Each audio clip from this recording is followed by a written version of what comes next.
This is an RNZ podcast. Up to nearly $9,000 a week for some high-paying jobs being done by contractors. About a quarter of this $40 million transmission money that's been set aside to combine RNZ and TVNZ into one entity is going on contractors. That was Guy and Espiner on Morning Report last Tuesday, telling listeners about hefty rates of pay pocketed by some people working on the transition of RNZ and TVNZ into the new public media entity planned by the government, though not the transmission of either broadcaster, as Guyan's small slip of the tongue said there. It was RNZ's reporter Phil Pennington who'd been following the money, which he pointed out was coming not from either broadcaster, but from the coffers of the Ministry for Culture and Heritage, which oversees the government's strong public media program, the cornerstone of which is that new public media entity. It is Ministry of Culture and Heritage money, so it's not being spent through RNZ or TVNZ. It's the transition process itself. So it's in July next year that the entity, the merge thing, gets its government funding of about $370 million for 3 years. But this is $40 million to set it all up, making public media bigger and joining it up. But others in the media don't want bigger joined-up public media, regardless of the cost, as we'll hear. Now, last month, Phil Pennington, using the Official Information Act, reported that the Ministry for Culture and Heritage expected to spend around $6 million hiring contractors, on top of $5 million paid to the consultancy firm Deloitte, out of that $38.3 million budgeted for the entire transition. Now, those contractors are, of course, only employed for a short term, though, and the Ministry told RNZ this week the pay packets were in line with government procurement guidelines. Nevertheless, those sums struck a chord with the Herald. Consultants cash in. $6,000 a week paid out to each contractor in the RNZ-TVNZ merger. Now, that wasn't quite right. Phil's story clearly said $6,000 was the average weekly sum, and most contracts were worth between $5,000 and $6,000 a week. But TVNZ's One News that night also reckoned those rates were newsworthy, along with this. Contractor roles are paying around $6,000 a week. National slammed the spend, saying hard-working Kiwis' taxes are going straight into the back pockets of consultants. When in opposition, Labor called similarly high salaries for consultants a disgrace. Rival media organisations, though, have not been shy in asking questions or airing concerns and criticisms of the plan or their own opinions. Barry, when you see what the consultants are getting paid for the TVNZ-RNZ merger, do you think you picked the wrong job? That's easy money, isn't it? It was News Talk ZB's political editor Barry Soper there, who went on to tell Heather Duplessis-Allen this on the ZB Drive show last Tuesday. Make no mistake of what this is about, Heather. It's driven by the likes of Willie Jackson, started by Chris Farfoy, a former TVNZ journo, now driven by Willie Jackson. It's about getting more Māori on television, and you'll see the face of TVNZ will change as a result of it. Yeah. Now, the Broadcasting and Media Minister Willie Jackson, also the Minister overseeing Māori media, has said in the past he wants to see the new public media entity feature more Māori content and journalism. But there is more to the plan than just making TVNZ's output more Māori, as Barry Soper put it there on News Talk ZB. The funding and the structure could give New Zealanders at least the possibility of something more like the joined-up multimedia public service platforms that people have in Ireland, Australia, the UK and other countries. Barry Soper and Heather Duplessis-Allen's employer NZME opposes the creation of Aotearoa New Zealand Public Media, and another outfit concerned about the impact on its members is the umbrella group representing program makers and production companies, the Screen Production and Development Association, or SPADA for short. It fears the new, bigger public media entity might not commission programs from its producers in the way that the government broadcasting funding agency New Zealand On Air does now. Now, the Minister Willie Jackson was due to speak at the SPADA annual conference last week, but he pulled out because Parliament was operating under urgency last week. But the new public media entity was discussed at the event with executives from RNZ and TVNZ in a discussion run by SPADA President Irene Gardner. Now, she's a former head of commissioning at TVNZ and currently a board member at RNZ. So this week I asked her if a new public media entity has more money for what the screen producers make, what's the problem? Some of our members think it's great that the TVNZ bit of the new entity will have a public media mandate. Some of our members would prefer it to stay the way it is now. And likewise, the other piece of the equation, which is the NZ On Air funding going directly over to the new entity, some think that's a good idea. It might streamline some things. Others would prefer it to stay the way it is now. However, the thing we are all absolutely united on is that the new entity be funded adequately to realise its aims.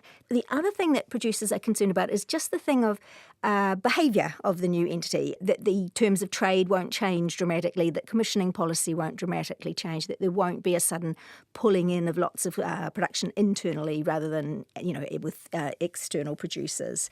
So, yeah, that have been our main concerns that we've campaigned on. But we've kind of given it the benefit of the doubt. We've kind of gone, if this goes well, it could be great. All along, the people involved in this process have actually said the status quo isn't an option, to have like a tiny or relatively small RNZ as a dedicated public broadcaster and a state-owned TV commercial company, with probably a declining, ageing audience as viewing habits shift.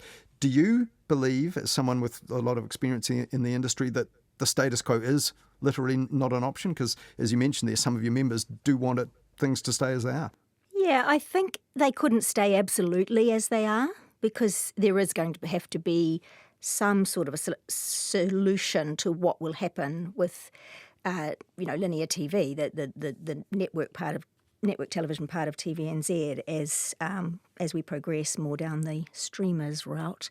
So yeah, I think that is true that the status quo would not really be an option.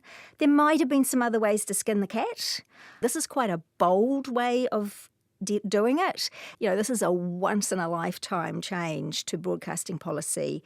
Just make sure you get it right. Well, I can understand why your members at Sparta, the screen producers, are concerned, because for 30 years or so, they've had the system whereby, they can get public funds with, from a contestable process, suggesting a program. A big broadcaster wants to screen it on television, it gets funded. But with the new public media entity, what's the difference? Some of this money won't go to New Zealand On Air, it'll go to the entity, but there could be even more money. So why aren't program makers more excited about this? Yeah, that's a good question. It took us a little while to get the reassurance from the Minister and the Ministry that there was, in fact, going to be, more money than there currently is now. And so there was this very uncertain period when the NZ On Air initiative was announced. I think after our presentation at the Sparta conference, I think the feeling I got was that people sort of understood things a little better and why it was happening. So, yeah, I kind of get the feeling people are starting to feel more positive about it. I think there is some anxiety about NZ On Air, because NZ On Air has been a good operator for a long time, and that contestable funding model, while unusual, in fact, probably unique to New Zealand, has always worked really well. And so I think there is that fear of, okay, so there's going to be money over there in the public media entity, and they will hopefully be doing all kinds of interesting local content. But is there now enough to keep interesting public media content happening across the other platforms? Well, you say the system works well via New Zealand On Air, and I guess it works well for screen producers in a sense. It's given them a reliable stream of money, or at least access to it. And some companies have become pretty big, even been sold offshore. A lot of operations, of course, are not nowhere near as big, but people are able to make a living. But it's given us a lot of local content. But, in other countries, money goes to a bigger public broadcast like the ABC in Australia or BBC in the UK. Has it come at a cost, really, of us not having strong public broadcasting? And, now the government is actually trying to give us, as New Zealanders, something that's closer to ABC. Yeah, I do. And look, there would be people who would argue that one way and the other way, in amongst our members. Oddly, for someone who, as you say, does have a few hats across this, I don't actually have a strong feeling about it. I definitely think what they're doing could work better than what we've currently had. But as with everything in life, so much is in implementation. Does your Sparta role actually make that difficult? Because the certainty of funding for public media, does that kind of come at a cost to the sort of discretionary or contestable funding that supports screen production and production companies? I mean, obviously I have some things I have to manage, being involved with both the RNZ board and Sparta. But yeah, I can usually kind of manage those. I mean, there's certain things, you just can't share information across. And in a way, I kind of just keep my own personal views out of it. And when I'm wearing my spider hat, I'm kind of thinking about my members and what they believe. And when I'm wearing my RNZ hat, I'm kind of thinking, what RNZ's position is. So you sort of just balance it. It can be a little tricky at times, but yeah, in New Zealand, it kind of happens that you're on different things. In a weird sort of a way, RNZ's aim and Sparta's is quite similar in that RNZ is, loosely in support of the move, but with the proviso, that it be done well and that nothing affect, the taonga that is RNZ. And, wearing my spider hat, we're kind of similar. We're sort of loosely supportive. We're certainly supportive of strengthening public media, which is the original goal. But yeah, with that proviso of, do it well, don't mess it up, a lot at stake here. So I guess because they're reasonably aligned, I've sort of been able to do it. But yeah, I do have to do the dance occasionally. When the Select Committee at Parliament held hearings into the Aotearoa New Zealand public media legislation, you said on behalf of Sparta that the anxiety was that no one was saying how much would be ring-fenced for local production. You said, is it the same as what it is now? Is it more because there'll be more public media outcomes to realise? If it's less, why are we doing this? But if they decide there are things that are more important than big budget local dramas or so on, isn't that just something that your members would have to adapt to? I think that's a fair argument. I mean, in the end, this is actually about New Zealanders who pay tax and what they get in return for that. But I don't actually see the two things as separate, because the content that will be being made for the new entity might be a slightly different type of content in some cases, but it will still be being made by producers and production companies. So I don't think it will, as long as there's not a sudden reduction in potential funding, I would say that our producers will be fine. Yeah, the BBC, for example, is, I think something in the order of a quarter of BBC's productions are actually mandated to be commissioned from independent outside commercial production companies so that industry can be sustained. Is that possibly a solution down the track if Aotearoa New Zealand public media is set up and more of the production funding is coming from that source rather than through New Zealand On Air and the contestable system that we have now? That would be interesting and probably good, I think. That was actually kind of what we were submitting on to the Select Committee. There isn't anything at the moment that really enshrines it in the draft legislation or the charter. Interestingly, there is in the business paper, but it hasn't carried through. There's only a clause about interacting with the media generally, which we take to be more about other platforms and competitors. In fact, some of the international models of mixed model public media entities, that is part of their mandate almost, is to help develop a strong and healthy local production sector. Because, it's in a country's interest to get that stronger and stronger, especially in the age of shows selling around the world and co-productions and all of that. Do you have concerns that at the moment, all we have is, as things stand, this government with a 3-year allocation that was made in budget 2022, stretching out for the next 3 years, $109 million of operational funds per year, and after that, no certainty at all, and if there's a change of government, even that may not be forthcoming. Does that worry you? Yes, it does.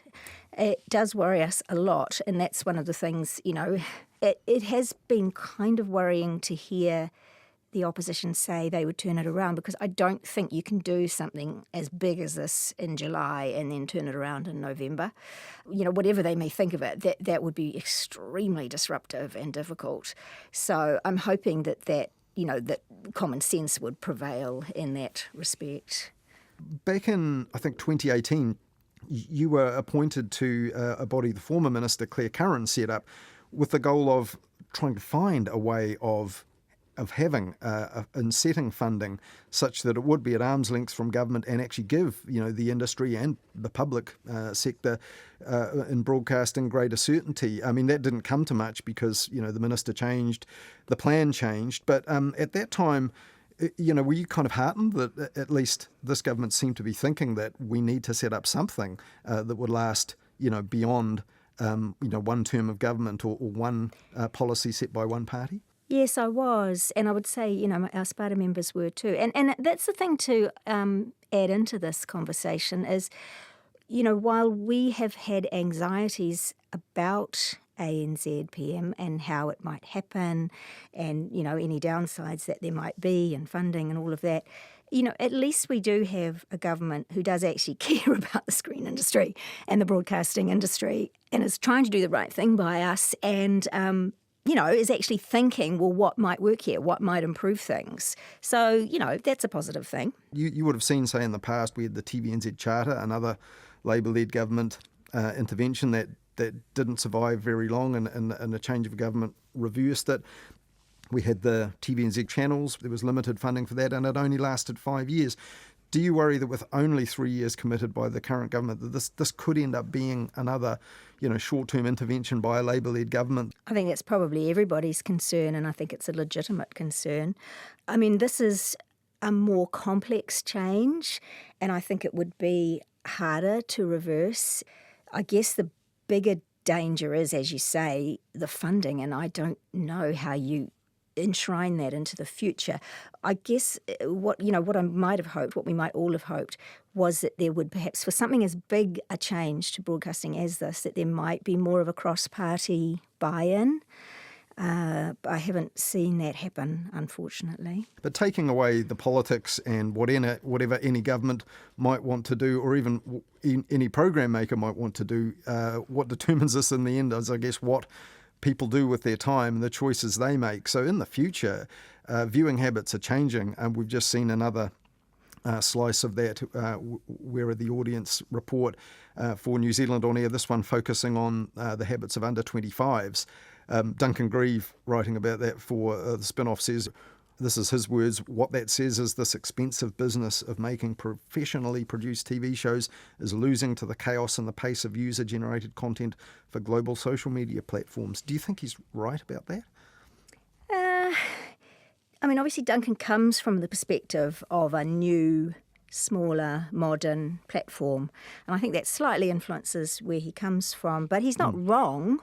We do have to change the way we're doing things, and we are, but it's not like linear TV is going to disappear entirely, like tomorrow. And, obviously we have older viewers as well as younger ones. And also, we going back to what I was saying before, but we're starting to make content for the world. So we've actually got New Zealand dramas and comedies, etc., ending up on international platforms, Acorn, Hulu, whatever. Yeah, we're not going to be reduced to only making, things for TikTok. It's sort of a spectrum. And I guess the interesting thing in that NZ On Air report, while in some ways it's quite grim reading, it does confirm what we all knew, which is that it's incredibly tough getting young people onto traditional viewing platforms. But the interesting thing about it was that when you showed them New Zealand content, they really liked it, but they're not finding it or watching it. So that's a kind of a weird challenge for us all. What would you say is the balance of opinion or the feeling amongst your members? Because there's a lot of doubt being cast on this project. As we mentioned, political opposition, not really in favour. Do your members think this is actually happening and are planning accordingly, or do they perhaps think, or hope maybe, that this in the end will not happen and the status quo will continue? Generally, we all believe that it is going to happen, and I think a lot of people feel quite positive about it, about the public media thing. I think people have slightly missed that we haven't had that in New Zealand. We haven't had an ABC or a BBC. I think there is positivity, but I think there's also nervousness. So I think it's kind of just a balance.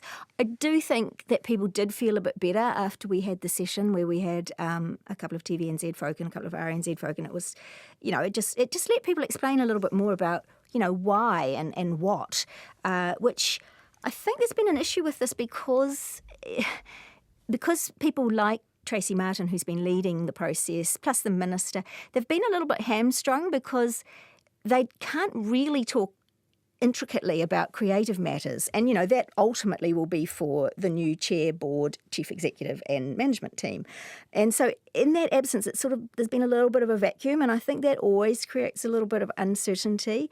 Whereas, when you hear someone, and Stephen Smith did it, from RNZ did it at conference, but I've also heard Paul Thompson, RNZ CEO, do it, actually explain why public media is a great thing for a country and what it's all about. I think people do sort of get it and they kind of go, oh yeah, that sounds good. But is there a sort of bottom line concern for production companies that, currently they're dealing with commercial broadcasters like 3, Discovery and TVNZ, and if more of the commissioning money, the New Zealand money now goes via this new public media entity, that because it's going to be public media focused and not commercially driven, that the sums that they're prepared to spend on commissioning things won't be as large, that individual projects will be not so big ticket and big budget? Well, we've been assured that won't be the case. And, as I say, with the bigger budget items like drama, for example, we are moving into the world now of, more multiple pathways to get funding. So you might be getting funding from ANZPM and the Screen Production Grant.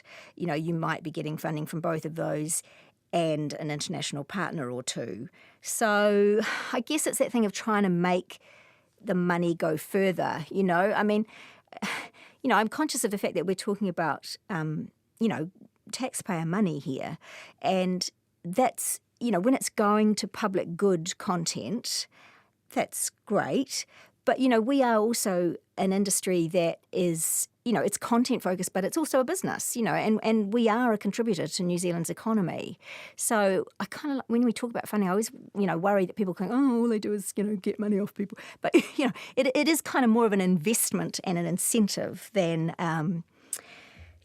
just kind of like, basic funding and nothing coming back in return. But in a way, what's been the hardest thing is that over this past year, we've actually been dealing with 3 different pieces of government legislation. This one, the review of the SPIG, the Screen Production Grant, and the Screen Industry Workers Act.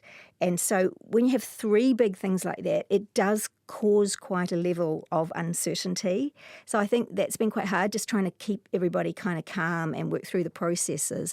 And actually, to be fair, the greater anxiety, I think, at the moment is around the SPIG review, because that's at the stage where it's an options paper and, nothing is certain. And certainty is quite important when you're trying to attract overseas partners into productions. That was the president of the Screen Producers and Development Association, Irene Gardner, who's also a former commissioning head at TVNZ and currently a board member at RNZ.